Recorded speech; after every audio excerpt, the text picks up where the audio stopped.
Pues nada, os presento a Marino González Montero, es profesor de secundaria, imparte inglés en el Instituto Santa Eulalia de Mérida, aunque él es de Almaraz, ¿no, Marino? De Almaraz, Cáceres. Y además de su profesión de profesor, pues le gusta mucho el teatro y de hecho escribe obras de teatro, que luego nos va a interpretar o nos va a leer las últimas que se están representando actualmente.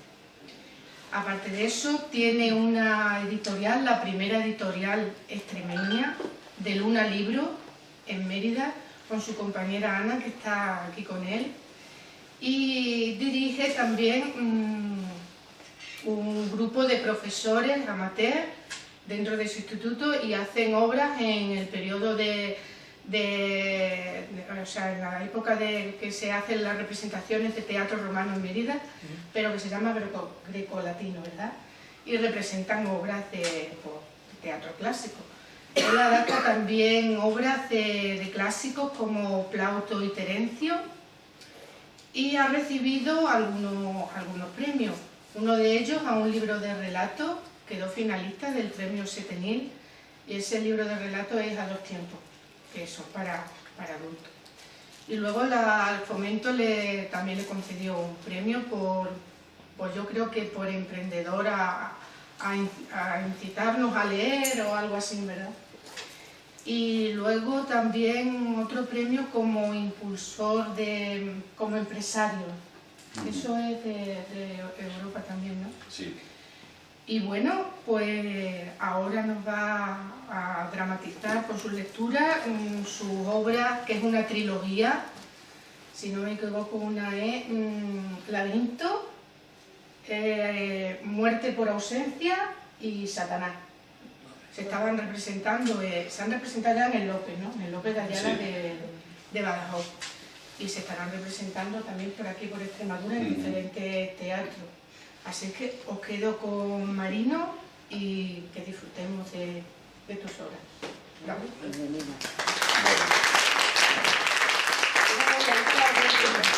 Bueno, muchas gracias, Teresa, por esta presentación. Muchas gracias a todos ustedes por venir a esta lectura dramatizada de Satanás, que es la última obra que he escrito y la última que tenemos en cartel, ¿no? Les doy un poco previamente unas cuantas pinceladas para hablar sobre mi pasado y cómo he llegado un poco a estas circunstancias, ¿no? Para llegar a hacer una reflexión sobre el teatro en general, ¿no? Y sobre la escritura dramática en particular, que seguramente dentro de que el teatro es el hermano pobre seguramente de la literatura, ¿no? De los géneros literarios, pues dentro de eso la escritura dramática, los escritores que se dedican a la dramaturgia, los dramaturgos en sí, son los pobres de los pobres, ¿no? Pero de alguna manera ahí estamos peleando, ¿no? Yo no sabía que iba a terminar que iba a acabar escribiendo teatro, muchísimo menos, ¿no? Aunque yo he escrito realmente toda la vida, ¿no? Un poco eso lo he sabido después, ¿no? Seguramente que, como todos ustedes probablemente empezaron a escribir en la época del instituto, o por lo menos en la pubertad, ¿no? Esa época que es tan fértil en tantas cosas, como por ejemplo también el hecho de la literatura. Despiertas a las primeras lecturas y rápidamente te quieres convertir en poeta, ¿no? Básicamente tratándose de un chico a finales de los años 70, principios de los 80, para llamar la atención de las chicas, seamos claros, porque no se trataba más que de esto realmente, ¿no? De llamar su atención porque era una forma de, como digo, de ser diferente de alguna manera. Pero ocurría que, como sucede durante la pubertad, que es muy atrevida, te saltan los pasos previos. Y yo no lo sabía, o sea, directamente yo quiero escribir poesía y me pongo a escribir poemas directamente el primer día, como si aquello fuese así tan fácil, ¿no? Siempre pongo el símil que veo, si ves a tu padre con el coche cuando tienes 15 años y te gusta porque tú vas montado al lado, dices, bueno, pues esto veo que lo hace mi padre, en cuanto que suelte el coche lo cojo yo, ¿no? Tarde o temprano tendrás un golpe, ¿no? Porque es cuestión solamente de tiempo, saber que tú no eres capaz de manejar aquello, ¿no? Y que hay que aprender una serie de normas primero y que hay que aprender unas cuantas cosas antes de poder lanzarte a conducir, ¿no? Entonces sucedió que decidí estudiar filología. Al final acabé haciendo filología inglesa, no sabía exactamente qué filología iba a hacer, pero sí nos encontramos en aquella época en una universidad de Extremadura a principios de los años 80, bueno, donde se produce una llegada masiva de estudiantes de toda Extremadura, sobre todo de algunos de fuera, pero sobre todo de Extremadura, ¿no? Esa primera gran oleada de estudiantes que se había producido por primera vez en una universidad jovencísima. El año que nosotros entramos la facultad cumplía solamente 9 años nada más, ¿no?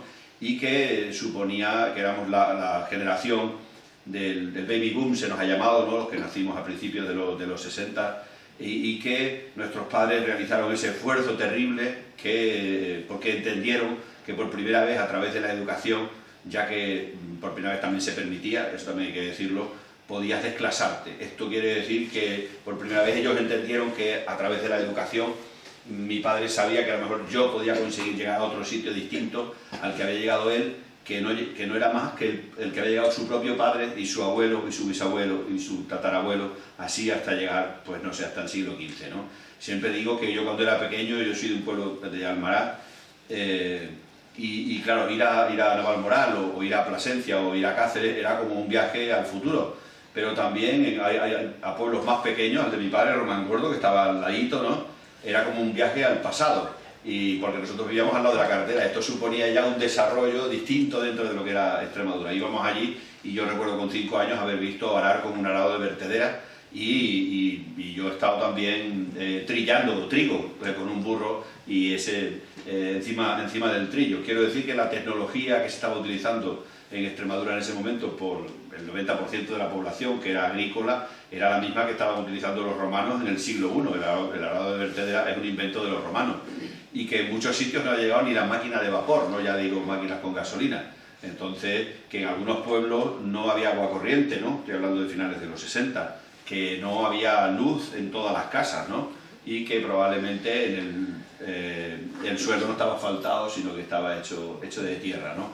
Llegar con esos mimbres a la universidad y descubrir el mundo que se abría ante tus ojos, que era el mismo que podía tener un estudiante que estuviese estudiando en Berlín o en Nueva York, ¿no? Yo decía, a nivel intelectual, pues claro, rápidamente echó por tierra todas esas pretensiones de ser escritor o de seguir escribiendo, porque claro, dejé de saltarme los pasos previos y empecé a leer, que es lo que hay que hacer. Ese es el paso previo, empezar a leer para poder entender siquiera lo que tienes entre manos. Y luego ya, si decides finalmente ser el escritor, pues tendrás que seguir leyendo mucho y luego tener suerte y encima que a la gente le guste lo que tú estás haciendo. Por esa razón destruí todo lo que tenía hecho y me pasé 20 años sin escribir absolutamente nada.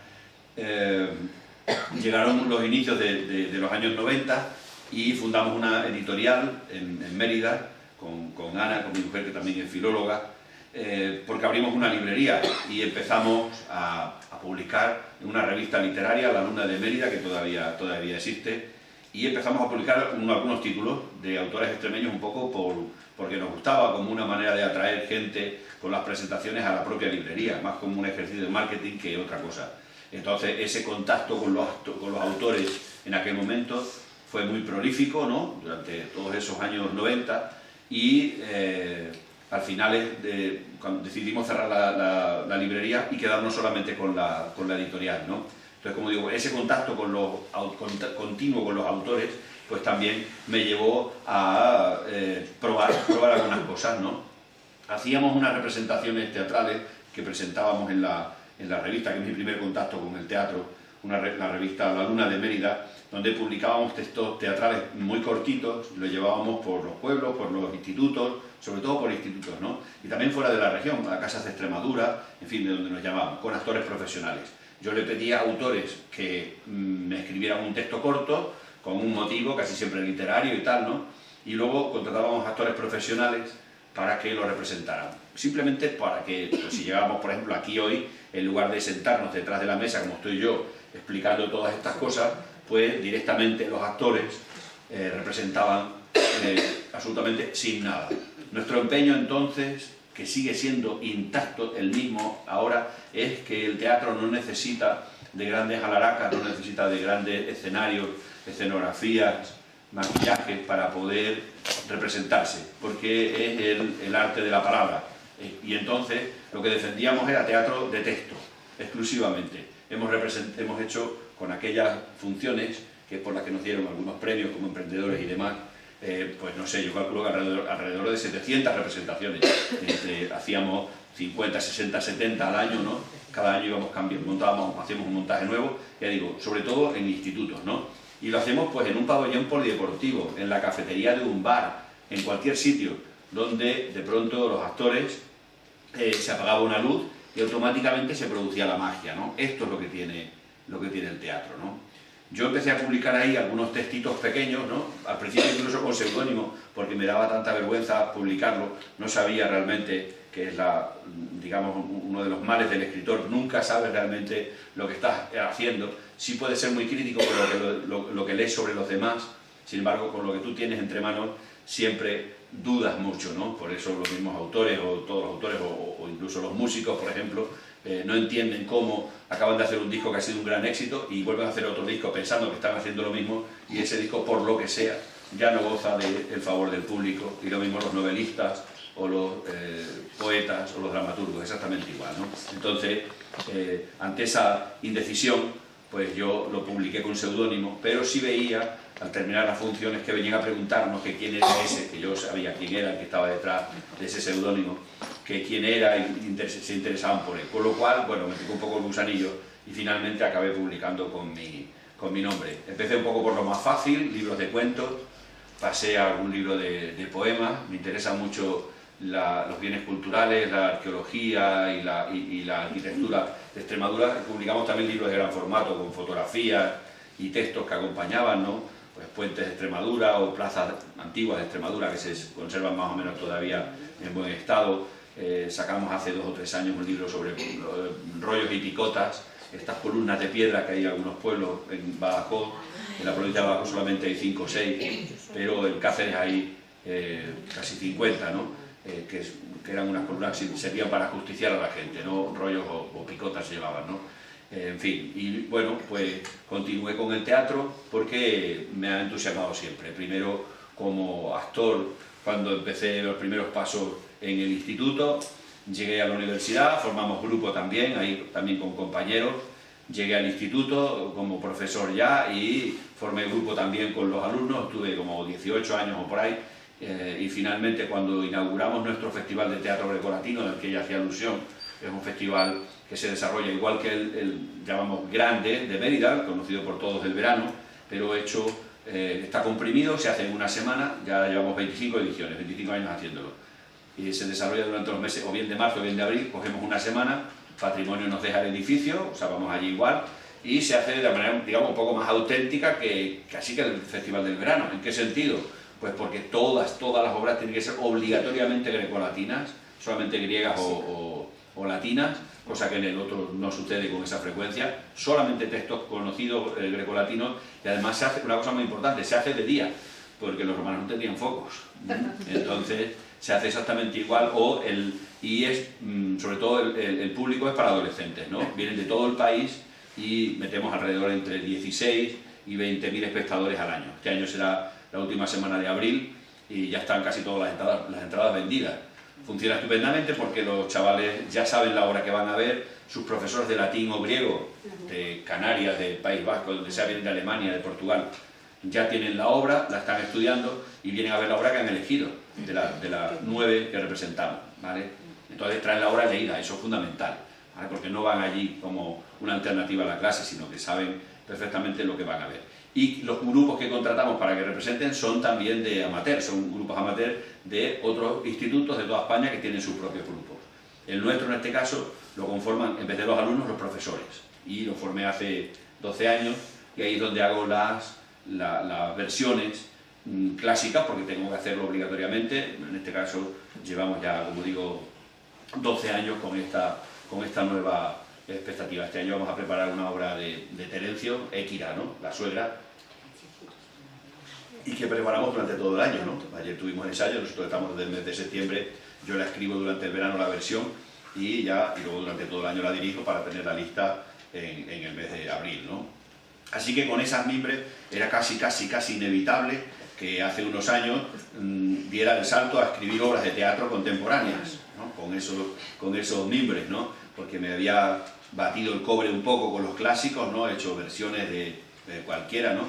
De un montón de autores, como digo, tanto griegos como latinos, y eso me ha hecho conocer, creo que relativamente a fondo, un poco cómo funcionaba el asunto, ¿no?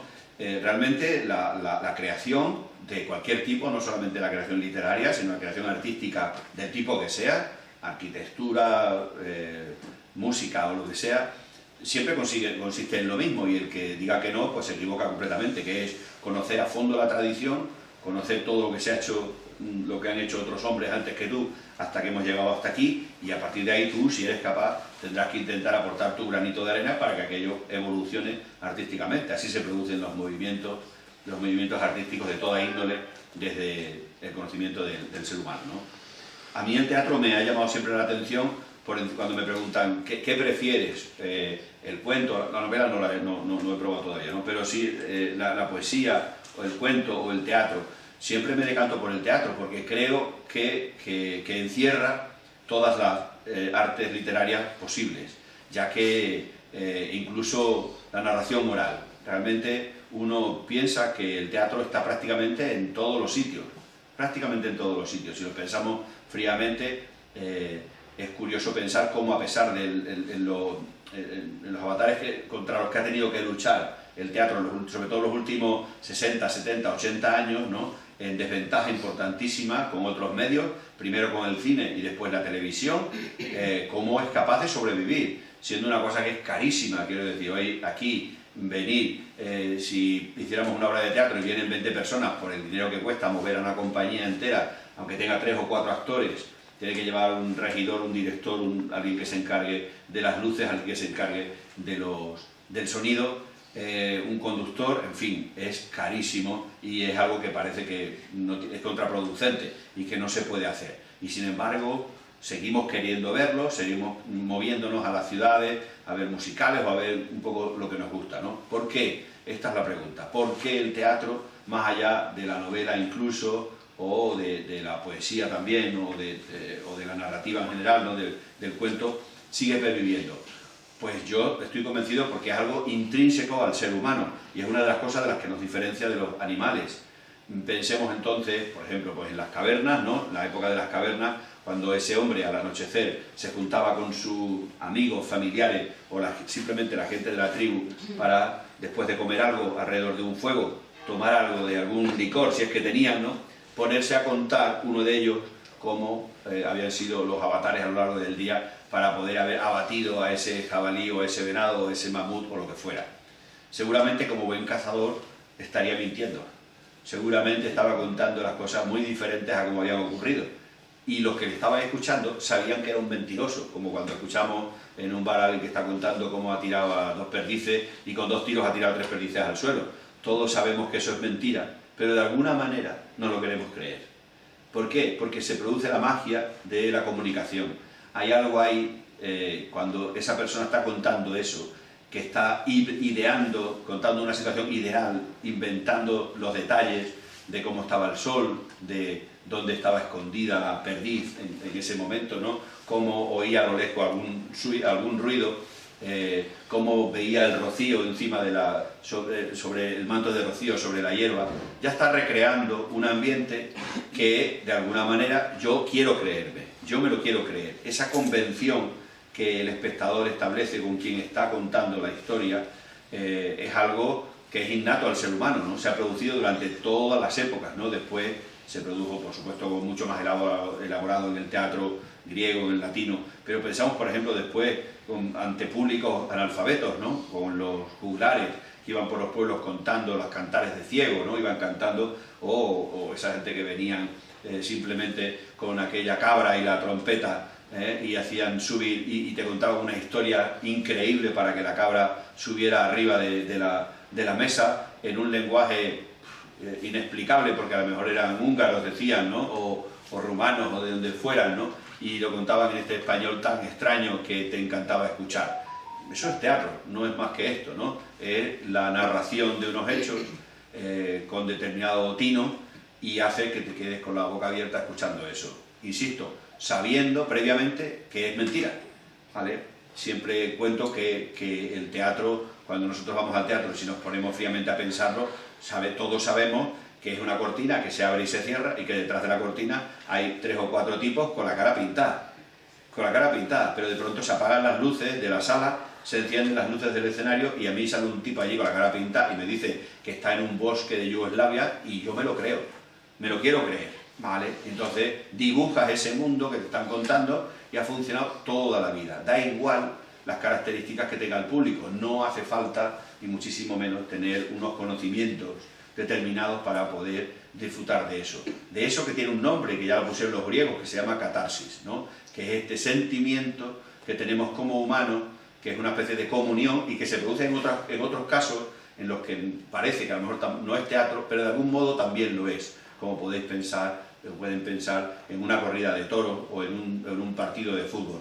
Cuando vas a un partido de fútbol la primera vez en tu vida, te pierdes los goles, porque te pegas los primeros 20 minutos mirando el verde del césped, porque es distinto al de la televisión, no tiene nada que ver, no tiene nada que ver. Y luego los gritos de la gente, ¿no? Los gritos, esa comunión que se produce de una masa que va a lo mismo allí, a juntarse, bueno, como digo, cuando vas a ver una corrida de toros, por ejemplo, sucede algo parecido cuando vas a ver un espectáculo de lo que sea, ¿vale? Eso es el teatro, ¿no? Insisto, nosotros hemos querido hacer una apuesta dentro de eso. Hay una oferta inmensísima, ¿no? Pero nosotros hemos querido hacer una apuesta muy importante por el teatro de texto. Conscientes como somos, y lo hemos probado en carne propia, que tratándose de una compañía pequeña, tampoco disponemos de grandes presupuestos para poder abordar producciones que sean muy costosas, con muchos actores o con una gran parafernalia de escenografía. Lo puedes hacer en Madrid, ¿no? Donde tú te quedas en un teatro y si tienes un gran productor que te esté respaldando, sabes que te vas a quedar 1 mes, 2 meses, 3 meses en Madrid haciendo incluso funciones dobles. Vas a meter en esos grandes teatros 800, 900, 1000 personas cada día durante meses, cosa que aquí es absolutamente impensable. Pero eso supone que hay que dejar de hacerlo en absoluto. Hay que seguir haciéndolo y llegar a los sitios precisamente donde no llega esa red a la que sí tienen acceso los que viven en grandes ciudades, ¿no? Y esta es una de las razones por las que yo estoy aquí hoy, ¿no? Formando parte de este plan de fomento de la lectura de la Junta de Extremadura y de la Consejería de Cultura, Turismo y Deporte, ¿no? En su afán de hacer llegarlo a los sitios, ¿no? Hoy aquí me decían, no estamos mucha gente. Bueno, estuvimos la semana pasada, me parece, en otro pueblo y había 4 personas. Quiero decir que todo esto funciona así y no hay que preocuparse por eso. Un espectador es suficiente y un narrador es suficiente para que se produzca la catarsis. Así que eso es suficiente y nos vamos a esforzar del mismo modo, ¿no? Bien, empecé a escribir, como decía, algunos textos, uno que se llama de teatro contemporáneo, ¿no? Escribiendo ese teatro que a mí me gustaría ver y que por el que tanto he luchado y por el que tanto he protestado cuando veo obras que no me gustan, ¿no? Me explico. Hablo de teatro contemporáneo ahora, ¿eh? El teatro contemporáneo que veo y que también voy a Madrid a verlo para ver un poco lo que se está haciendo y tal, ¿no? A mí me cabrea mucho porque se parece, o supongo que a lo mejor por una cuestión comercial, supongo, ¿no? Para atraer también al público, está evolucionando el lenguaje teatral, o sea, la forma en la que hablan los actores, ese lenguaje que utilizan, se parece mucho al de la televisión. Se parece un poco al del cine y mucho al de la televisión, pero incluso el del cine es distinto al de la televisión.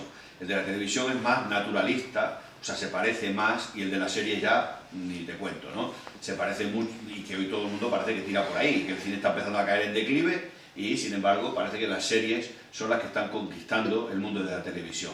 Esa forma que tienen de decir es como si tú estuvieras allí, en esa comisaría, allí sentado escuchando, y lo que dicen es exactamente lo mismo. Bueno, nos hemos acostumbrado a eso, nos gusta, si está bien hecho, más o menos con medios, bueno, vale, si no está, no pasa nada. Yo eso no lo critico, quiero decir que ese lenguaje es el de la televisión y el de las series, pero no es el del teatro. Es una forma de decir distinta, ¿vale? Que tampoco es como la poesía, no, pero se acerca mucho. El teatro, tenemos que pensar que en Grecia, en Roma, en la Edad de Oro, en los siglos de oro, pensamos también, en otros países también, en Shakespeare, por ejemplo, ¿no? o aquí con nuestro Calderón, nuestro López de Vega en el Siglo de Oro, ante públicos absolutamente analfabetos, eran textos poéticos escritos además con poesía rimada, ¿no? Además contando las sílabas, con rimas consonantes, y todo el mundo lo veía, y las obras duraban 2 horas 40 minutos, 3 horas. Es que ahora nos hemos vuelto muy flojos. Ahora ya cualquier cosa, como la televisión no nos lleva a esa velocidad, cualquier cosa que dura más de media hora ya nos empezamos a aburrir. Pero con los móviles nos está pasando lo mismo, ¿no? Ves un texto y cualquier cosa que... Uy, un WhatsApp ya tiene más de 4 letras, más de 4 líneas, automáticamente ya empiezas a pasar, ¿no? En las redes sociales. Entonces nos estamos haciendo vagos en todos los sentidos, ¿no? Entonces nosotros ahí queríamos hacer esta defensa de esa forma de decir, que es muy distinta a cómo se habla en la calle, ¿no? Cuando tuve el grupo de teatro, siempre cuento esta anécdota porque además se repetía uno y otro año. He dicho antes que tuve un grupo de teatro allí en el instituto durante 18 años. Hicimos 18 montajes. Y siempre, igual que un grupo de teatro profesional, el primer día del taller de teatro dábamos un taller primero y después elegíamos una obra y durante todo el año estábamos ensayándola para representarla, lo típico, ante los padres y tal, y los compañeros a final de curso. Recuerdo, no sé, pues estábamos leyendo El sueño de la noche de verano, de Shakespeare, La casa de Bernardo Alba, bien, de Lorca, vamos a ver. Vamos a leerlo, repartimos personajes y se ponen a leer. Al terminar la lectura, ese primer día, si los alumnos eran nuevos, que no llevaban era el primer año que entraban en el grupo, siempre había uno que hacía el mismo comentario. ¿Qué os ha parecido la obra? Vamos a comentar. Y ella, pues muy bien, muy bien. Y siempre había uno que decía, pero es que Marino, la gente no habla así. Es curioso que dijeran esto, pero muy interesante este comentario. La gente no habla así, efectivamente. Es que no queremos que hable así. ¿Vale? Entonces, no decimos, mira, ya amanece. No, queremos decir, mira cómo se ve el Rosicler por allí, asoma el carro de Febo. Es otra forma de decirlo. Es otra forma de decirlo, para decir, mira cómo amanece.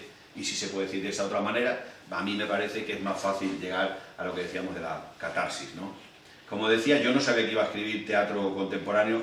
Empecé con una obra que se llamaba Muerte por ausencia, alguna otra más, pero bueno, digo de teatro contemporáneo, Muerte por ausencia, y donde aparecían 3 personajes, una obra existencialista, donde se ponían encima de la mesa una serie de cuestiones, ¿no? Que te planteaban, existencialistas en el sentido de que no resuelve ninguna pregunta, pero sí pone un montón de ellas sobre la mesa para que cuando te vayas como espectador de la obra, resulte que te vayas con una serie de preguntas y que tú tengas para pensar algún tiempo. Yo creo que esa es la función del teatro, ¿no? Que tú te vayas para casa, si has pasado un rato bueno, pues estupendo, pero no nos confundamos. Para entretener, solamente para entretener, hay otros tipos de teatro, ¿no? Está el teatro mucho más comercial, o están los musicales, o cualquier otra cosa, ¿no?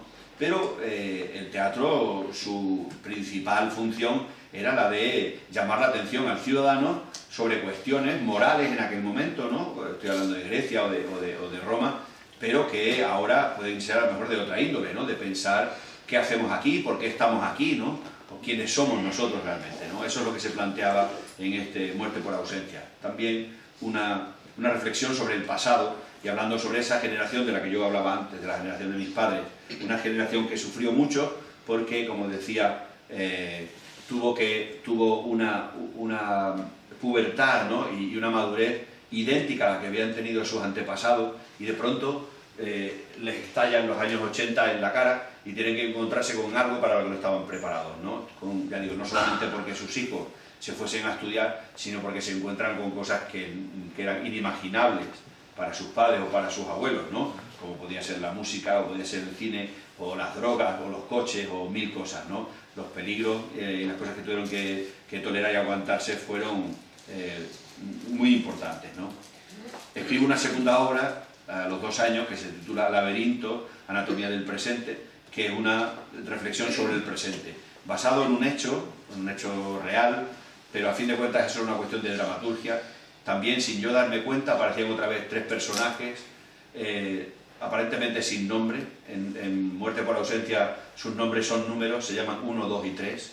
En el Laberinto se llaman el hombre, la mujer, y hay un tercer personaje, Tige, que es el nombre de la diosa Fortuna, un personaje extraño que aparece en una iglesia, que es donde tiene lugar la acción, una iglesia abandonada, que durante los años 70 un grupo de actores, una compañía de teatro que no tienen dinero, se meten de ocupas en la iglesia y viven allí y montan obras de teatro experimental durante los años 60. Abandonan y entonces en la iglesia, cuando entra alguien, se encuentran restos de la iglesia y restos de la compañía de teatro. Así hay un confesionario, un par de reclinatorios y luego una especie de aparato de unos palos así que sujetan una enorme cabeza de alambre que supuestamente se habría utilizado en alguna de las obras, ¿no? Este personaje, Tige, la diosa Fortuna, es como si fuese una especie de enviado de los dioses que viene a buscar a los humanos, ¿no? a los hombres, a ese hombre o mujer que no tienen nombre, que entran allí y coinciden un día, por lo que sea, que esconden una historia terrible y que este personaje, Tige, les va a ir poco a poco intentando sacar de sus cabezas. Por tanto, lo deja de ser también una especie de thriller psicológico, que es una forma también de atraer la atención del público, de quedarte ahí pensando a ver qué es lo que esconden, qué historia quieren contarme. Pero lo que me interesaba de verdad contar era precisamente, como digo, que les están contando continuamente que necesita su ayuda, porque los dioses, y cuando hablamos de los dioses hablo de todos los dioses de todos los tiempos, no solamente pensemos en el dios de los cristianos, sino también en el de los árabes o toda la teología grecolatina, ¿no? Y anterior, claramente, ¿no? Han caído en desgracia, porque los hombres han dejado de creer en ellos, ¿vale? Y como han dejado de creer en ellos, aquello de que Dios creó al hombre y la mujer, pues lo ponen muy en duda. Y lo que plantea es a ver si es que fueron los hombres los que crearon a los dioses a su imagen y semejanza. Y por esa razón, en el momento en el que dejen de pensar en ellos, probablemente vayan a desaparecer. Entonces, esta Tige lanza como una especie de mensaje en una botella, intentando convencerles de que de alguna manera tienen que volver a creer, porque si no, a ellos se les acaba el chollo, desaparecería, ¿vale? Y es como un enviado de los dioses. Termino esa obra, la representamos con la compañía de teatro que tenemos también, hacemos gira, y la crítica de teatro en los periódicos, en varias ocasiones, empieza a decir que cuándo va a salir la tercera obra. Que cuándo va a salir la tercera obra porque las dos conforman las dos partes de una trilogía, que yo no tenía ni idea de que iba a ser así. Pero los lectores, en este caso los espectadores o la crítica, son los dueños de la obra una vez que sale de tus manos. Entonces, casi que me vi obligado y me lo tomé como un reto personal. Bueno, pues es verdad que guardan algunas similitudes las obras, ¿no? Hay tres personajes, son obras existencialistas, se plantean el porqué de la existencia, los personajes no tienen nombre, son anónimos, como una manera de poder representarnos o vernos todos representados como un espejo, ¿no? Y entonces llega este Satanás, ¿no? Que es la última obra que escribí, terminé el año pasado y que estrenamos a principios de este año y ahora está en gira, se está moviendo, ¿no? Representamos la semana pasada y creo que la semana que viene continuamos todavía. Y continuará durante todo el año que viene, o sea que ya está, ya se puede ver en teatro también, ¿no? Que esa es otra, desde el proceso que va, desde la escritura hasta la representación, nosotros somos unos grandísimos agraciados porque podemos verla, pero el escritor, el dramaturgo cuando escribe nunca se plantea si la obra va a ser representada. Incluso hay veces que tiene muchas reservas si le piden que si pueden representar la obra o le piden los derechos, porque casi siempre acaba discutiendo con el director de la cuestión, porque no se ponen de acuerdo, como muchas veces cuando se hacen los guiones de cine. Yo puedo pelear todo lo que quiera, porque como el director soy yo, no deja de ser una contradicción contra mi propia persona, ¿no? Las únicas discusiones pueden ser con mi mujer, que es la productora, que es la que pone la pasta, ¿no? Y entonces es la que puede decir dónde vas tú, Montañés, con tanto avalorio. Entonces pensé, ¿cómo puedo traer el círculo? Otra vez tres personajes, un hombre y una mujer, se llaman el hombre, se llaman la mujer, y ese personaje extraño. Como he dicho antes, cuando yo voy allí y me lo quiero creer, ¿por qué no va a salir Satanás en una obra de teatro, no? Recuerdo que se lo dije a mi madre cuando estaba escribiendo, estoy escribiendo una obra, ¿cómo se llama? Satanás. ¡Uf! Y no puedes escribir sobre otra cosa menos fea.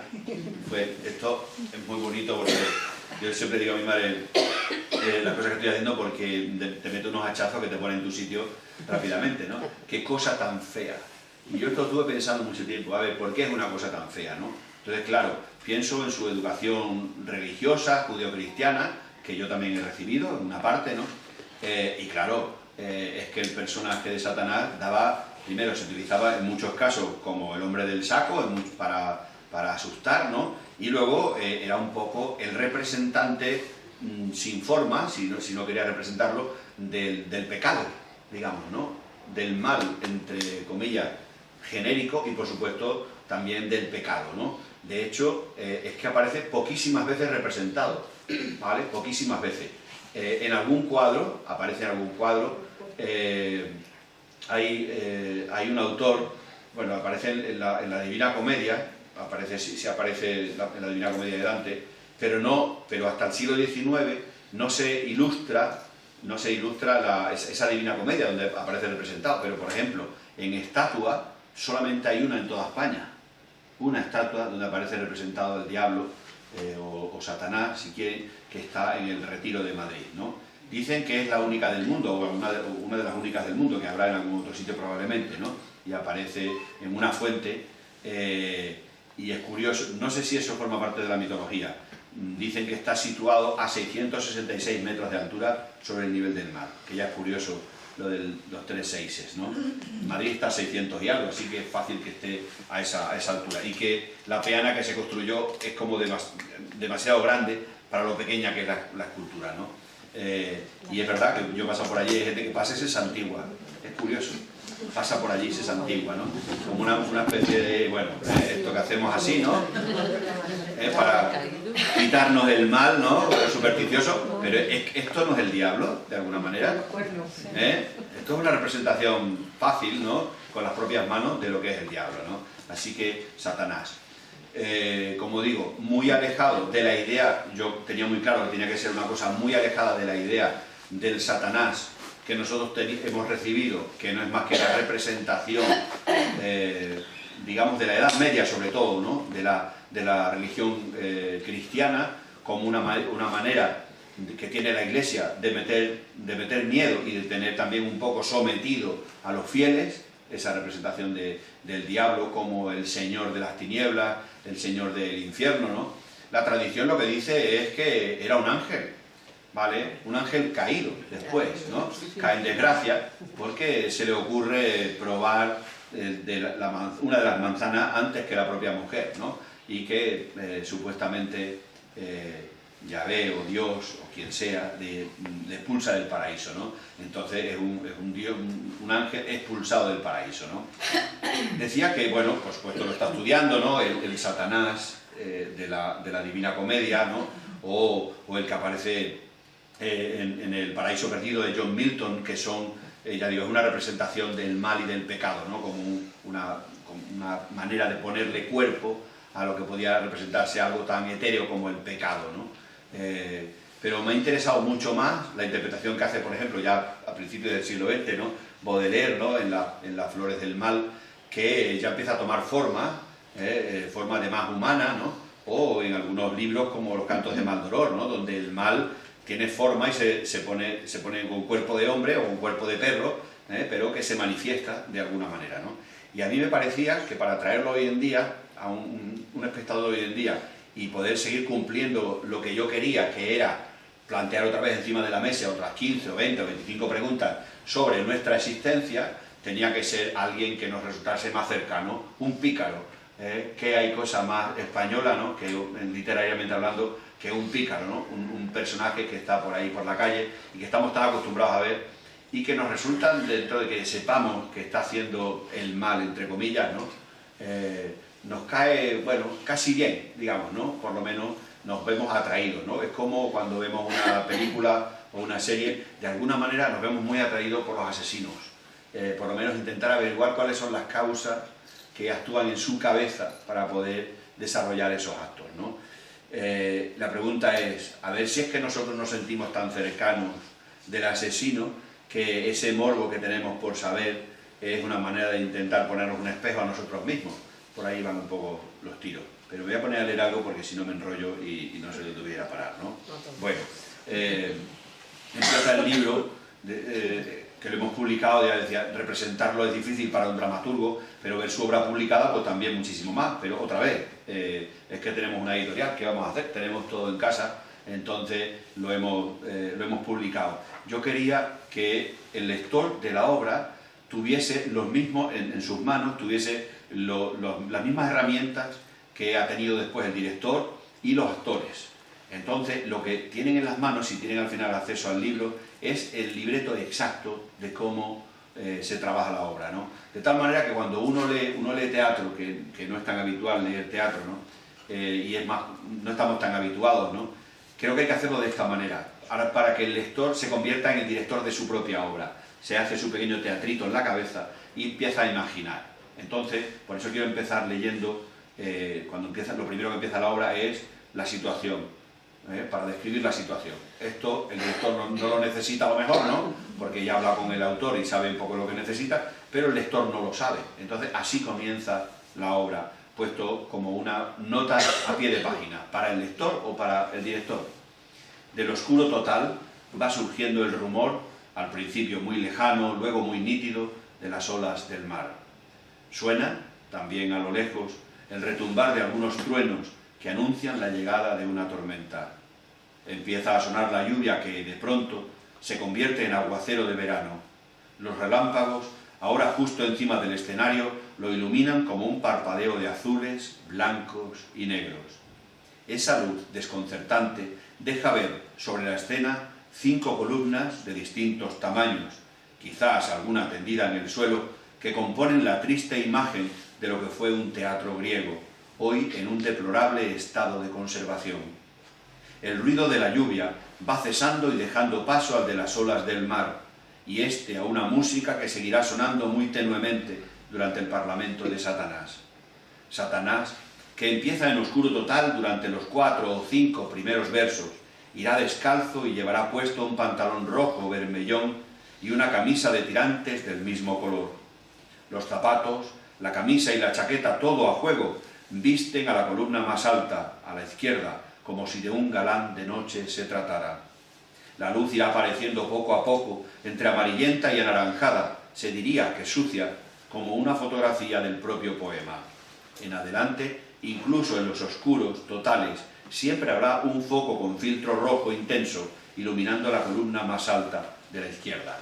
Supongo que todos más o menos hemos hecho ya una idea de qué tenemos dentro de la escenografía, ¿no? Y que el propio lenguaje que estoy utilizando no es propio, no es técnico, columna no sé cuánto, a la izquierda, no, sino que ya es literario, ya está sonando como si fuese el inicio de un cuento. Esta es un poco la idea, ¿no? Y empieza a hablar Satanás. Bien, digo, está basado en un personaje como si fuese un pícaro. La acción tiene lugar en un teatro que es real, que yo me he imaginado, el teatro de Taormina, el teatro griego de Taormina, las ruinas, que está en Sicilia, y entonces en ese teatro hay miles de turistas. Hay 2 personajes, el hombre y la mujer, que no tienen nombre también, ¿no? Como decía antes, y es otra similitud con las obras anteriores, ¿no? Que están en luna de miel. Son ingenieros, acaban de presentar un proyecto 2 para el mismo ministerio, pero para hacer trabajos distintos. Están como en lo más alto de su carrera, son jóvenes, se acaban de casar y están en viaje de luna de miel, ¿no? Con la efusividad y las calenturas del inicio de la luna de miel, se les va el santo al cielo, se esconden por ahí y se ponen a hacer el amor. De tal manera que todo esto antes de empezar la obra, supuestamente cierran las puertas del teatro y se quedan encerrados. Entonces oyen a alguien cantar, y ese alguien que está cantando no es más que un tipo vestido de rojo, como dice aquí, ¿no? Que, pues como cualquier indigente que nos podemos encontrar en una esquina, con un pañuelo puesto en el suelo, a veces acompañado de un perro, pero esto en teatro es complicado porque los animales no se dejan dirigir, ¿no? Entonces, supuestamente, bueno, tiene allí un bafle de esos que se llevan con ruedas, ¿no? Y en vez de una guitarra tiene un micro y canta canciones para atraer a la gente, todo el mundo pensando que es para entregar dinero. Ese es el Satanás que está ahí escondido, un Satanás escondido detrás de una persona normal y corriente, ¿no? Y entonces ahí es donde empieza la obra. Pero, claro, Satanás es un enviado de los dioses. ¿De qué dioses? De todos, los del mal también, los del bien y los del mal. Enviado aquí otra vez, como sucedía en las otras obras, para convencerles de algo que después sucederá. Y pensé, ¿y cómo va a hablar Satanás? Claro, la poesía se coló mucho en mis otras obras, pero aquí está absolutamente presente. ¿Cómo se puede diferenciar la manera de hablar de Satanás de los humanos? Pues que habla en verso. porque así no habla nadie. Era un reto, claro, porque esto ya sí que tiene tarea, y sobre todo para el actor, que se ha tenido que aprender 900 endecasílabos, ¿vale? Entonces, pero vuelvo a lo que decía al principio, retomo la tradición y reconvierto y lo saco en cómo sería el poema de hoy en día, ¿no? Un loco que habla en verso, tú te lo encuentras, dice, pues como ese loco que te vende en el metro, en Madrid o en los autobuses, te da un poema y luego pasa después recogiéndolo para que le des €1. Un loco parece, y de pronto en su locura dice 2 cosas en ese poema, o te pones a leer el poema y dices, ostras, pero es que está muy bien, está loco de verdad, esto es lo que pasa de verdad. Entonces tenía que hablar así, ¿no? En endecasílabos blancos, un poco como el tipo de poesía que se escribe hoy en día. Bueno, leo para que vean cómo habla Satanás este lenguaje que él utiliza, ¿no? Satanás, tú que has visto el silencio de los museos, masticado la mudez de los teatros, has respirado el hierro suspendido en el aire oxidado de las fábricas vacías, olido el eco sordo de los urinarios de los cafés en venta, mirado el hueco que grita sin respiración en las bocaminas, tocado la cara de los mineros muertos, acariciado sus cuencas, hueras como el cantor de jazz de cine mudo, que no era ni negro ni mudo, notado el frío callado de acero de las mesas de las morgues brillantes, como el cuchillo que saja las tráqueas de los que nunca tuvieron la voz. Tú, poesía, tú que has oído todos los silencios, tú, poesía del mundo, ¿cómo te atreves siquiera, tú, poesía, a pronunciar mi nombre por la calle? Bueno, esta es la forma que tiene Satanás de hablar, ¿no? Y que tanto llama la atención de estos personajes que van apareciendo ahí, este hombre y esa mujer, ¿no? Cuando terminé la obra de escribirla como a mediados de agosto del año pasado, más o menos. Y utilicé la segunda ola de la pandemia, el segundo encierro que tuvimos de la pandemia, que como escritor, esto parece una necesidad decirlo, pero es verdad. Es que, claro, los escritores necesitan mucho del aislamiento y el silencio, entonces los encierros nos han venido estupendamente para producir un montón de obras y además no te despistabas con ninguna otra cosa, ¿no? Quiero decir esto, cuando terminé la obra como a mediados de agosto y empezamos luego ya los ensayos en octubre y noviembre, ¿no? Y recuerdo que, me parece que fue por ahora probablemente, creo que fue en octubre o noviembre cuando se produjo lo de la masacre esta del volcán de La Palma, la erupción esta que se llevó por delante media isla, ¿no? Recuerdo que cuando empezamos los ensayos volvía sobre algunas de las palabras que venía aquí y pensaba, va a haber gente que piense que soy oportunista. Yo la obra la tenía terminada en agosto, ¿no? Porque si bien me gusta comentar, ahora lo voy a ver cuando vean estos versos, ¿no? Que durante la pandemia todos nos convertimos en auténticos virólogos, ¿no? Todos éramos especialistas, ¿se acuerdan, no? Sabíamos sobre vacunas, utilizábamos nombres que nunca antes habíamos utilizado, ¿no? Antígenos. ¿Quién sabía lo que era un antígeno antes de todo esto, ¿no? Hablábamos sobre los tipos de vacunas, sobre sus reacciones, nos habíamos convertido, ya digo, podíamos discutir con cualquier médico de Gregorio Marañón sin ningún problema, pero vamos, de tú a tú, como si tuviéramos la carrera terminada y el mira medias, ¿no? Y luego, cuando sucedió lo del volcán, que estuvimos un mes y medio abriendo los telediarios con esto, ¿no? Nos convertimos en auténticos vulcanólogos, ¿no? O sea, y utilizamos palabras como estiaje, ¿no? La morena, ¿no? Utilizamos un montón de palabras como si fuéramos, ya digo, vulcanólogos, porque todos los días nos decían un montón de vocabulario, como aparece aquí, ¿no? Bueno, Satanás se está reivindicando cuando le preguntan que quién es, que si quiere dinero, que le dice que no quiere dinero, que quiere que le cuenten algo, que ellos saben, pero que no saben que saben, y claro, se vuelven un poco locos, ¿no? Entonces le dice el hombre a la mujer, vámonos de aquí, seguro que es, lo dicho, es un pirao, un yonki que querrá dinero o algo. Entonces Satanás monta en cólera, ¿no? Se sube una de las columnas pegando voces, ¿no? Y dice, yo soy aquel hijo prófugo del fuego, castigado por los cielos excelsos, a morir ahogado por las simas del lodo de la Estigia, renacido de tal trance junto a mi Belcebú y alojado para siempre en las grietas, entrañas que se le abren al volcán. Yo soy aquel de pulso y sangre agitados, como el corazón de los colibríes, de lanzas, saetas, lenguas de fuego, para abrasar los cielos minerales desde las fauces abiertas de mi Etna. Pero también soy aquel, vestido de ceniza, y lengua, y plomo, y tristeza, y azabache, estiaje de la colada de arena, el manto muerto de lava que siempre se pregunta con frío, esperando los siempres. Así que déjame que sea yo, aquel y no otro, el que le muestre a tu odio la belleza que guarda la tozuda costumbre de esperar. Bueno, el hombre y la mujer se muestran absolutamente incrédulos con lo que les está contando, ¿no? Entonces les dice que le tienen que contar alguna cosa que ellos saben, ¿no? Pero que creen no saber. Y como buen diablo que es, ¿no? Se conocen, son íntimos amigos, el hombre y la mujer creen que se van a amar para siempre, de esa manera, y para eso está ahí Satanás, para ponerle un poco los pies sobre el suelo, ¿no? Y les dice que se acuerden cuando eran más pequeños, porque esconden una pequeña historia. La idea es que ellos se conocieron cuando tenían 15 o 16 años, y entonces tenían la misma edad, pero claro, en esa edad, a los 15 a los 16, las chicas están más desarrolladas y quieren relaciones con chicos de 17 o de 18, si puede ser de 19 mejor, ¿no? Pero el de 15, ella ni le mira porque para ella es, pues es un mocoso, ¿no? Entonces se acerca a ella como con intención de que, bueno, dirigirle la palabra o bailar o lo que sea, ¿no? Y entonces ella le dice que te apartes de aquí, niñato, ¿vale? Sin mirarle a la cara.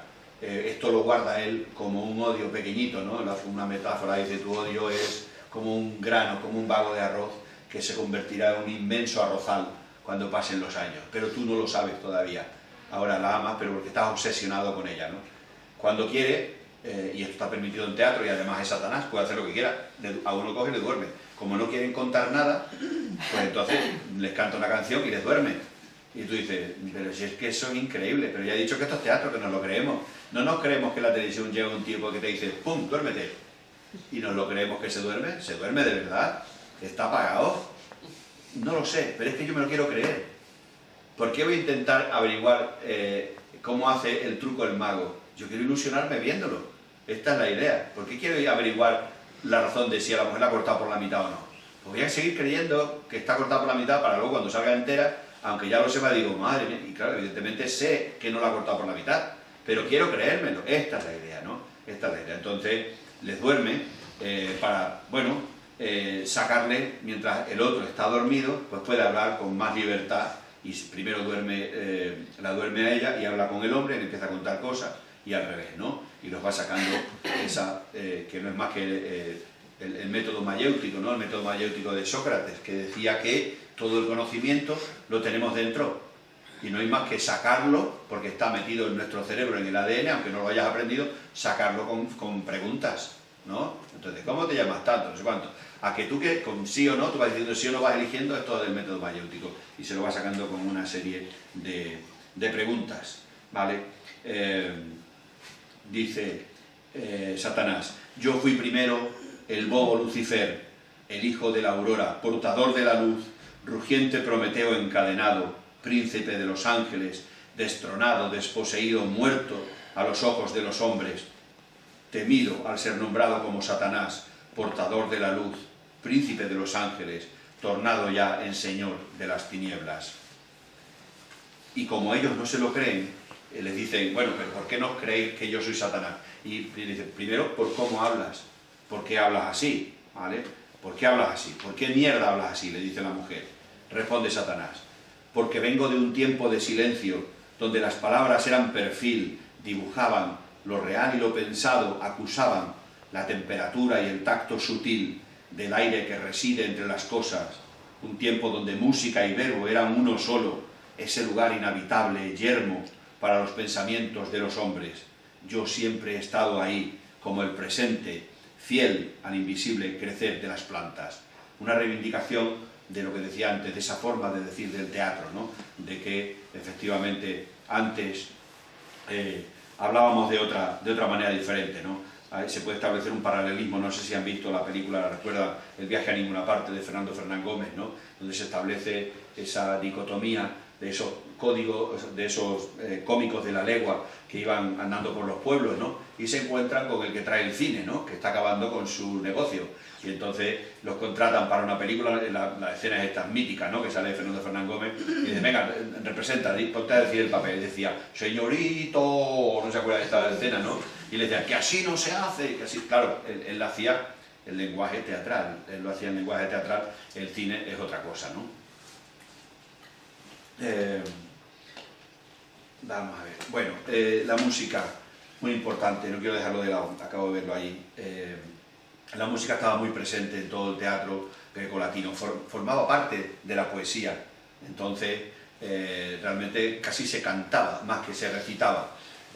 Tenían pocos instrumentos, hablo de Grecia y de Roma, ¿no? Pero ya en el siglo VIII antes de Cristo, ¿no? Tenían algunos instrumentos más o menos elaborados, tenían el aulós, esta especie de flauta que tenía una sola pipeta pero luego dos salidas y se tocaba a dos manos, ¿no? O sea que era relativamente elaborada, tenían arpas, tenían algo parecido a los violines y, por supuesto, la percusión. Entonces, con eso se podían hacer muchas cosas, ¿no? Quiero decir que los autores también cantaban. Pero en la obra hay 5 canciones, Satanás canta con distintos motivos, uno para llamar su atención, otras veces para dormirle al hombre, para dormir a la mujer, hay veces que para divertirlos, para que se confíen, ¿no? Entonces la música no deja de ser también esa catarsis, ¿no? Y también pensé, a ver, ¿qué tipo de canción va a cantar, ¿no? Pues claro, lo típico es que te cante, por ejemplo, pues un bolero, ¿no? ¿Quiénes son estos hombres o mujeres que van por la calle, ¿no? O que tienen una guitarra o que tienen un instrumento, que van con sus perritos, esos indigentes, y van cantando y tocan pasodobles, en fin, aquellas canciones que piensan que pueden atraer al público que les puede dar una moneda, ¿no? Aquí estuve pensando, por aquello de intentar recuperar algún tipo de estrofa o de canción más antigua y que hubiera caído un poco en desuso, pensé en una composición musical que fue muy famosa en España cuando se inventó en el siglo XVII, ¿no? Vicente Espinel, este autor, inventa una cosa que es la décima, una composición que se llamó después Espinela, en honor a su apellido, ¿no? Una décima, y que en aquel momento se convierte, bueno, digamos que casi todo el mundo cantaba así, todas las composiciones musicales se hacían así. Es una composición muy extraña porque tiene 10 versos y tiene que tener una rima muy específica, van entrelazados la rima final, ¿no? Y tiene tanto éxito que se traslada a América y llega a América también en el siglo XVII, a todas las colonias en aquel momento, y se instala allí, pero los nativos de cada uno de los países retoma, como hicieron con tantas otras cosas, retoma esa música que viene y la hacen suya y le dan su propia impronta. De tal manera que hoy en día, cuando oyes hablar a alguien, a un mexicano, o oyes a un cubano, un uruguayo, un argentino, te dicen que el tango es suyo, que la milonga es suya, que los repentistas cubanos, que aquello es suyo, ¿no? Que el son cubano, que el tango de negros, que es algo suyo, cuando era algo auténticamente español, que se llevó allí, tomó otra forma y después volvió ya en el siglo XIX, por eso se llaman cantes de ida y vuelta, ¿no? Y que tanta influencia ha tenido después en el flamenco, ¿no? Pero pensé que tenía que ser en una Espinela y cantarla así, ¿no? Luego ya el músico que se ha encargado de poner la música, bueno, primero me dijo dónde voy con esto y luego ya ha sido capaz de ponerlo. Esta es la Espinela que le canta, ¿no? A veces de ti depende que me llames Satanás, piensa que no está de más, se sabe lo que se aprende. Al que crea que me ofende, si me llamas Samael, respondo por Azazel. Si demonio o Belcebú, que yo no soy Bululú, a mí me llamas Luzbel. Los tiempos están cambiando, la gente ya no se para, tan solo corre y dispara, nadie ve la que está liando. Dijimos, casi llorando, de aquí saldremos mejores, pero salimos peores, sin temor, como ennortados, presto a morir ahogados en un mar de aguas mayores. El mal nunca tiene sueño, tú también tienes derecho a llevar colgada al pecho medallita de tu dueño. El mal renace pequeño, en los hijos como astilla, no se nota la semilla de ese árbol que alto crece, luego barco que se mece por un lago sin orillas. A veces de ti depende que me llames Satanás, piensa que no está de más, se sabe lo que se aprende. Al que crea que me ofende, si me llamas Samael, respondo por Azazel, si demonio o Belcebú, que yo no soy Bululú, a mí me llamas Luzbel. El momento que los va por partes, durmiendo, les hace que les cuenten, que el hombre y la mujer cuenten el momento en el que se conocieron y demás, ¿no? Entonces, bueno, un poquito sobre el hombre y la mujer, ¿no? Ahí es donde trato de reivindicar lo que les decía al principio de mi charla, cuando decía lo que supuso ir a Cáceres entonces, en aquel momento, ¿no? Esa reivindicación de la universidad como, bueno, mundo abierto, de todas las posibilidades, ¿no? Entonces el hombre empieza a recordar y dice, pues si el principio se encuentra en el cuándo y el dónde nos conocimos, te diré que fue el primer día de clase en la universidad. Satanás, hemos dicho que vamos a ser honestos. El hombre, hemos dicho que vamos a dejar acabar. Me enamoré nada más verla en clase, aunque me dio la impresión de que la conocía de toda la vida. Todo era nuevo aquellos días, la ciudad, la universidad, los amigos, las conversaciones sin fin, la música, un descubrimiento cada día, el cine por fin, los libros infinitos, comprar ahora tú el periódico, tomar todos los cafés del mundo, vivir sin rendir cuentas a los padres, un pasado viejo con un presente aún por descubrir. Bajabas a la facultad con la brisa del aire colándose por los oídos y explotando en las sienes de felicidad, y luego ella. Cuando la escuché hablar en un debate, supe que jamás podría sacármela de la cabeza. Brillante, mordaz, dulce, agresiva, tigre y papel, de facción dura, tras aquel pelo que conjugaba todos los rojos, pero diosa eslava en los pronunciados pómulos, Etaira griega al morderse los labios, Salomé en las caderas. Al principio costó mucho acercarse, como hacen los árboles que se elevan al cielo y tienen sus copas muy cercanas, pero no llegan a tocarse para evitar la abrasión de hojas y ramas. La timidez de los árboles se llama. Me parecía a mí que jamás rozaría aquella copa, que era tarea imposible, no que bajase de aquel pedestal donde yo la había subido, sino que simplemente dirigiera su mirada al cruce con la mía. Como digo, una reivindicación de esa época, ¿no? Aunque yo no tendría edad en este momento de haberla vivido tal cual, ¿no? Bueno, les cuenta, empiezan a soltar, aunque tienen firmado los dos un contrato de confidencialidad con el gobierno, se les escapa, ¿no? Porque claro, él los enzarza, empiezan a discutir, y entonces él siembra la discordia, es su obligación, como Satanás que es, y entonces empiezan a soltar cosas, ¿no? El hombre trabaja en Big Data, ¿no? Que es la recuperación de los datos, de todos los datos en ordenadores, todos los datos que tienen sobre nosotros, que tienen cada vez que llamas por teléfono, cada vez que envías un mensaje, queda recogido de una manera o de otra y tú crees que eso se pierde. Todas las conversaciones están, nuestras conversaciones triviales están recogidas de alguna manera y hay forma de recuperarlas, ¿vale? Esto ya es un hecho, ¿no? Decía que si Muerte por ausencia hablaba sobre el pasado, el Laberinto hablaba sobre el presente. Aquí hablo sobre el futuro, pero ya es presente, es un futuro que ya es presente, ¿no? Y ella trabaja sobre inteligencia artificial, o sea, le han encargado que haga un robot, ¿vale? Entonces esto, evidentemente, es ya definitivamente el fin de los dioses. Entonces ahora Satanás adopta, no es que se convierta en un enviado de los dioses, sino de los dioses del bien, sino también del mal, de todos los dioses, y empezando por sí mismo. Evidentemente, en el momento que tú dejes de pensar en mí, si yo soy Satanás, y tú dejas de pensar en mí, yo desaparezco, porque soy una creación tuya. Esto es lo que les tiene que convencer, de eso les tiene que convencer, ¿no? Satanás es un personaje arquetípico, ¿no? Como lo hemos conocido hasta ahora, ¿no? Supuestamente es un personaje plano, no tiene dobleces, supuestamente, ¿no? En el teatro grecolatino, los personajes cuando salían con una máscara puesta y todo el mundo eran hombres, aunque hacían personajes de mujer, pero no se permitía, no había actrices, entonces hombres, adolescentes, chicos, atiplando la voz, hacían de mujeres y luego llevando la máscara y el vestido.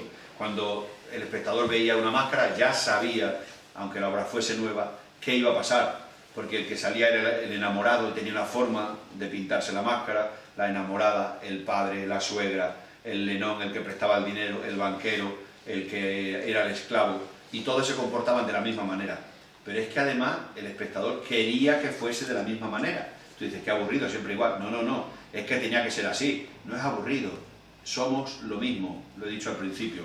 funcionamos, nuestra cabeza sigue argumentada, tiene las mismas cosas que tenía un griego en el siglo VIII, el siglo X antes de Cristo. Hace 28 siglos éramos exactamente iguales. Los niños no se recuerdan, pero sí serán padres y madres y algunos abuelos aquí. Cuando tú le cuentas a tu hijo, le contabas a tu hijo o ahora le cuentas a tu nieto para que se duerma un cuento, cuidado si te lo inventas. Si lo estás leyendo está bien, porque no hay problema, pero cuidado si te inventas el cuento, porque mañana, cuando quieras volver a repetírselo y se te vaya el más mínimo detalle de cómo lo habías hecho anoche... El niño da con él. Exactamente. Eso no es así. Y tú piensas, ¿cómo que no es así? Si me lo he inventado, no va a ser así. Será como yo quiera que sea... No, no, no, no, no. Eso es el Evangelio. Así es, porque así me lo contaste. Y entonces, si me engañaste y yo me lo quise creer, ahora es cuando me vas a engañar. ¿Vale? Ayer no me estabas engañando, o eso me dijiste. Entonces eres un mentiroso y un embaucador. Ya no te creo. Y se acabó la magia. Entonces hay que tener cuidado, ¿eh? Hay que contarlo con mucho cuidadito para acordarse de todas las historias, porque si no, se rompe la catarsis. Esto es exactamente lo mismo, es exactamente lo mismo, ¿no? Bien, entonces, en este caso concreto, yo quería, tratándose de un personaje contemporáneo, que no fuese un personaje plano, sino que sufre una evolución. Claro, tú te imaginas un Satanás que va diciendo como si fuera tocando, ¡oh, qué miedo! No, no, no, no, es un tipo que tiene debilidades y que de pronto le sacan de quicio, se empiezan a meter con él, mírale qué graciosino viene vestido, mírale si viene a juego, se empiezan a reír de él, el hombre y la mujer, ¿no? Mira qué detalle, se ha puesto los zapatinos colorados y todo, lleva unos zapatos rojos, ¿no? Mira si va todo vestido a juego, entonces claro, montan con él, como diciendo, pero vosotros quién os creéis, que yo lanzo rayos, y los de mí dicen, ¿qué rayos lanzas tú? No dices que nosotros lo hemos creado de los rayos, pues te quitamos el poder, punto pelota, ¿no? Entonces claro, sufre esta evolución también como personaje que se viene a menos.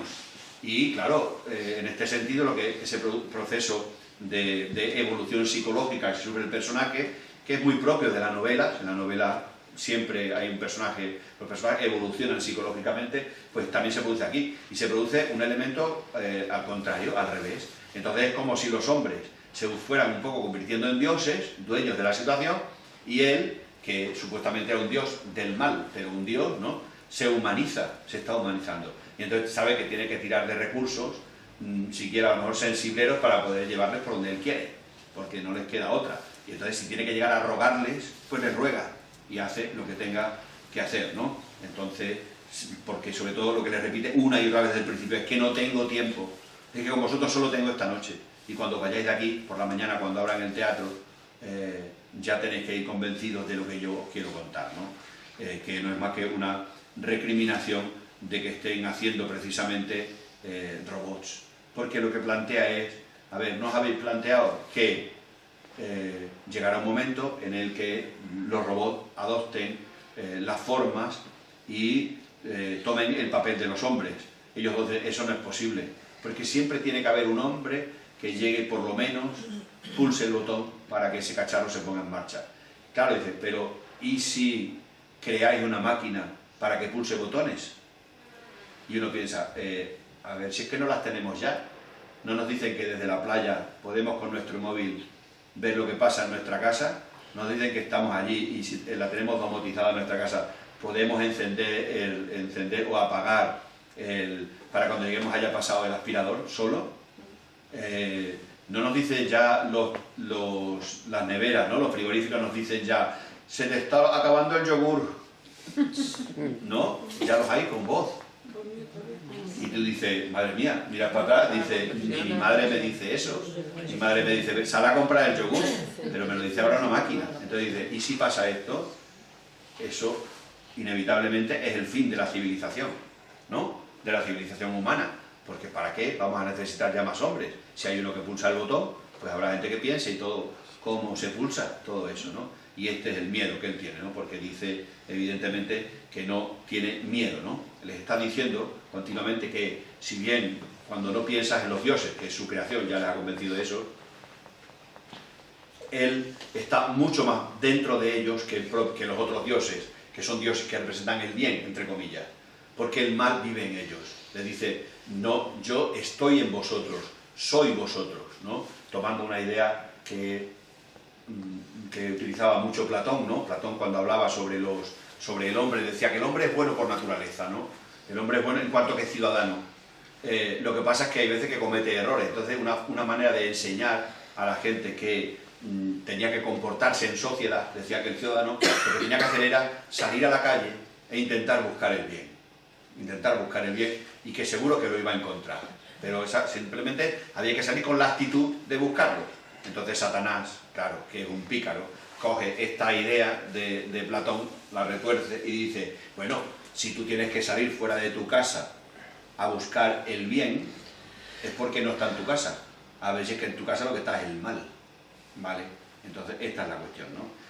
Y no hace falta más que ponernos un espejo para vernos las desvergüenzas y las suciedades que tenemos para con nosotros mismos y sobre todo para con los demás, ¿eh? No hace falta, tampoco hace falta fustigarse, es simplemente, bueno, soltar, como digo, hay una serie de preguntas, ¿no? Siempre cuento que cuando hicimos muerte por ausencia, fuimos a un pueblo, bueno, actuamos, como digo, en cualquier sitio. Si hay focos y escenografía, estupendo, pero si no, lo hacemos exactamente igual, ¿no? Nos metieron en una especie, era un pueblo de estos de explotación, creo, y nos metieron en una especie de nave multiusos que sirve para todo, para los carnavales, para la fiesta de Nochevieja, allí van los niños, los carnavales, se hace todo, ¿no? Allí, ¿no? Entonces, una especie de hangar allí, ¿no? Por las condiciones era, hacía un frío que pelaba, pero al final, pues fueron como 50 o 60 personas, digo, pues no está mal, ¿no? Un sábado allí, lloviendo, una cosa horrible. Nada, hacemos muerte por ausencia, salimos, aplausos, tal, nos vamos, y había un bar, el único bar que hay en el pueblo. Entonces, a la salida del teatro, que era un sábado a las 10 de la noche, todos los que habían estado en la representación estaban en el bar, a cenar o lo que fuera. Y entonces paramos allí, porque una de las actrices decía, tengo que coger un bocadillo para el camino, no sé cuánto. Bueno, pues nos bajamos, están pidiendo bocadillo, y yo me bajo, y entonces pasan dos señoras que habían estado en la representación, y dice, claro, ahora, digo, ¿qué tal? ¿Quieres aparecer? Dice, no, vamos bien. Dice, claro, ahora vosotros vais tan ricamente para Mérida. Y ahora nosotros tenemos que ir a casa a pensar. Digo, señora, es lo más bonito que me han dicho en mi vida. Claro, eso es exactamente lo que quiero, ¿no? O lo que pretendemos, ¿no?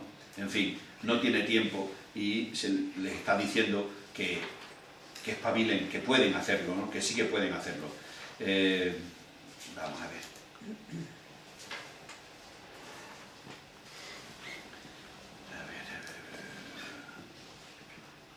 Dice, para convencerles, ¿no?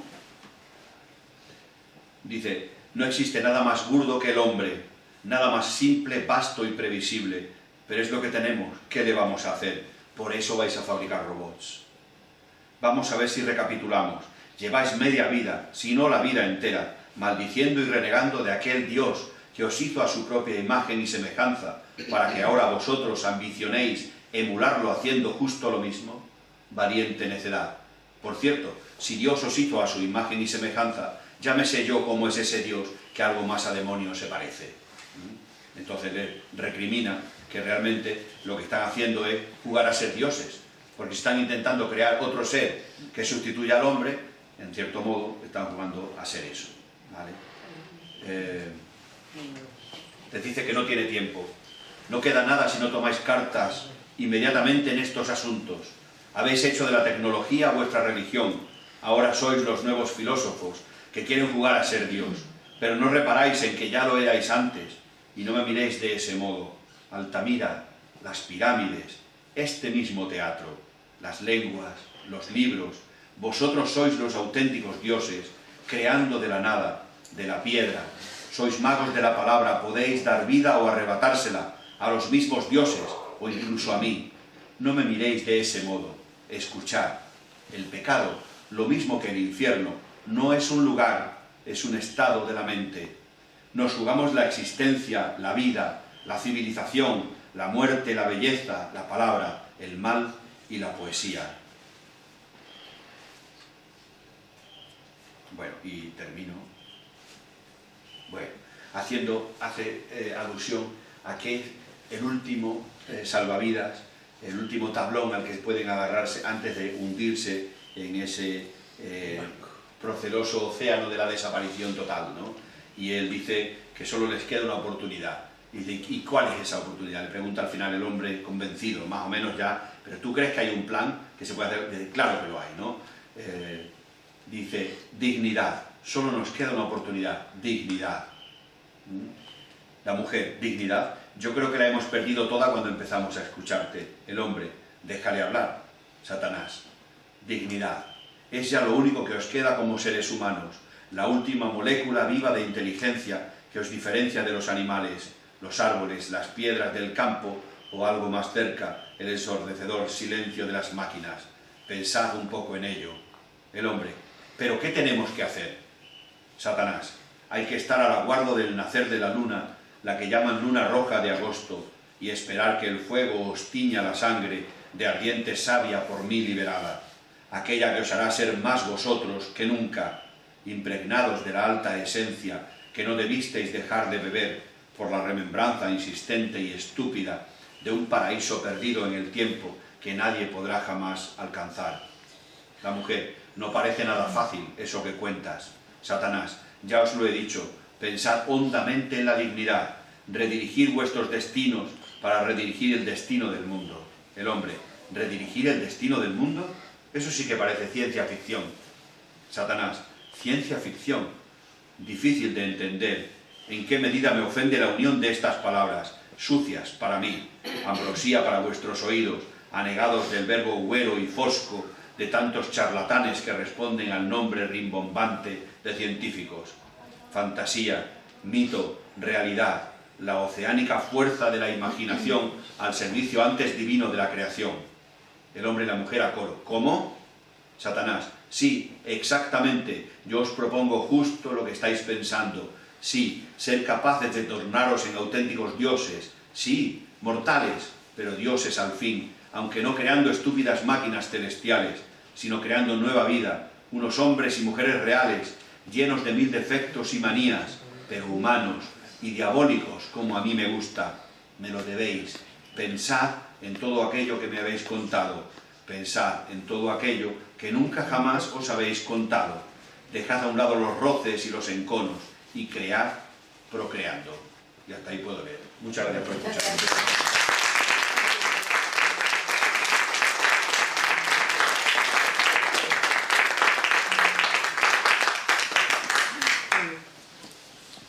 Bueno, pues si alguien tiene alguna pregunta o le surge alguna duda, ahora mismo tratamos de resolverla si es que se puede.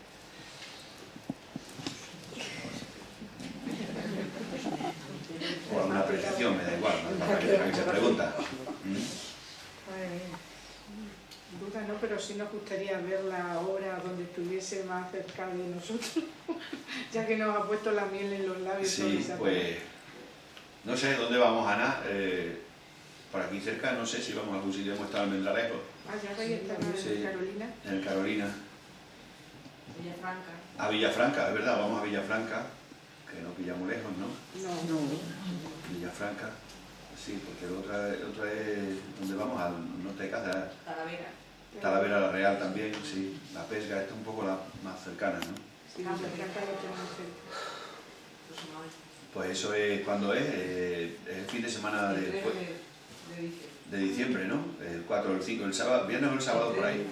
Saldrá por la prensa, o si no, pues entrando en internet buscando el teatro de Villafranca, saldrá. Entonces, hombre, merece la pena verlo por el actor, sobre todo el hombre y la mujer tienen un papel muy grande, pero porque no sale en ningún momento de escena, pero el papel de este muchacho tiene tarea, ¿no? Yo creo que nunca se había enfrentado a una obra, a un papel tan difícil, tan largo, ¿no? Con tantos matices, ¿no? Porque luego el verso tiene un problema que es que no...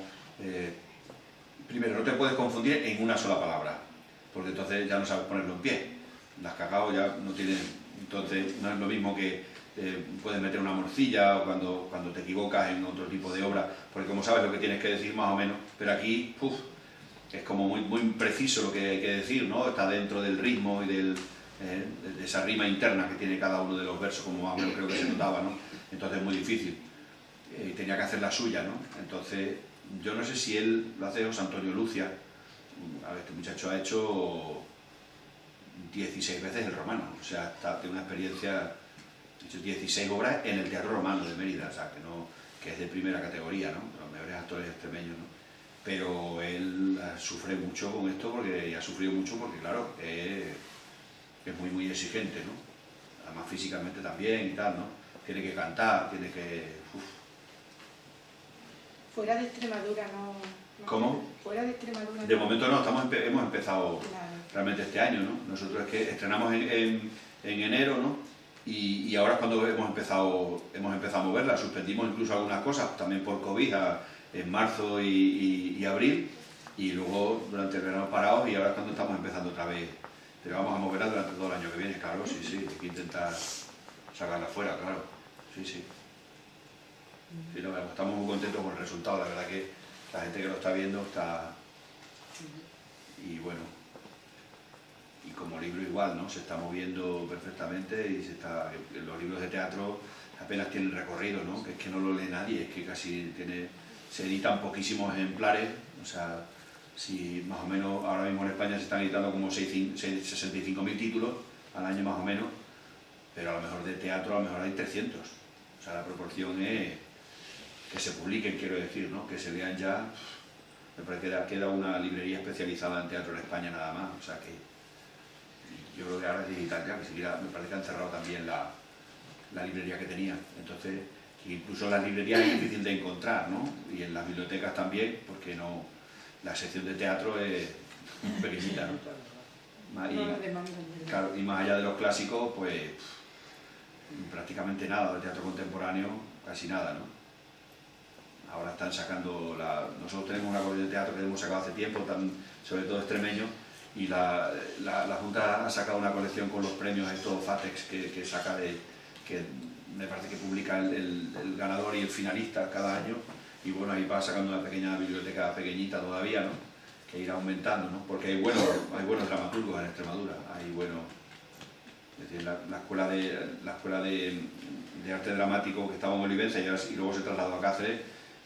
No solamente dan interpretación, sino también dirección y también escritura dramática.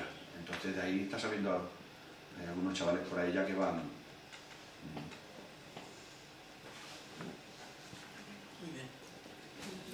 Bueno, la idea es que lo que decía del pueblo ese, que se vayan para casa con alguna pregunta, que se vayan un poquito a pensar y entonces objetivo conseguido. Así que, bueno, pues nada, muchísimas gracias otra vez por haber venido con esta tarde tan mala, ¿no? Ha sido un placer. Muchas gracias. Gracias.